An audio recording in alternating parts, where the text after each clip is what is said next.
va maintenant vérifier la conf avec plusieurs commandes show. On fait un exit, encore un exit, un show IP protocole affiche un résumé de la configuration du protocole de routage.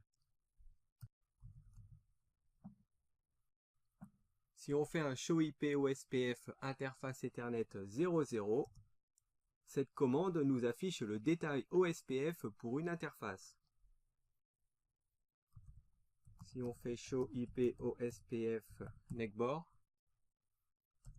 cela nous affiche les voisins qui participent aussi au protocole OSPF. Ils sont représentés avec leur routeur ID. Et le show IP route nous affiche la table de routage. Ici, on remarque que pour rejoindre le réseau 10.2.1.0, qui est le lien entre le routeur 2 et le routeur 3, il y a deux chemins possibles. Soit en passant par la 10.0.1.2, c'est-à-dire le routeur 2, ou bien soit par le routeur 3, représenté par l'IP 10.1.1.3. Parce que le coût est identique. Les deux chemins ont un coût de 20.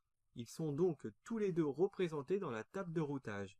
Les paquets traversent donc soit l'interface Ethernet 00 ou bien la 1.0. Le coût est de 20 car un lien Ethernet vaut 10. Et comme à partir du routeur 1, il traverse son interface Ethernet 1.0 et la 2.0 de routeur 3, ou bien de l'autre côté, son interface Ethernet 0.0 et la 2.0 du routeur 2. Cela fait 10 plus 10 qui nous donne 20. Le chiffre 110, représenté à côté du coût, est la valeur administrative du protocole de routage OSPF. Comme il y a deux chemins possibles pour aller vers le réseau 10.2.1.0 à partir du routeur 1, on va influencer ce choix en modifiant le coût de l'interface Ethernet 0.0 du routeur 1. Le coût actuel est de 10, on va le passer à 1. On fait un conft, on va se connecter sur l'interface Ethernet 0.0 et on fait un IP OSPF cost pour coût et on le met à 1. Et on quitte. On refait un show IP route. Maintenant, le seul chemin pour le réseau 10.2.1.0 est par l'interface Ethernet 0.0, celle qui passe vers le routeur 2, car son coût est inférieur à l'autre chemin.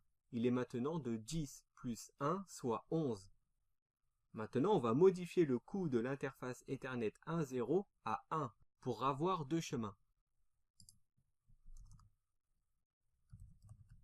On refait un configure terminal. On va se connecter sur l'interface Ethernet 1.0.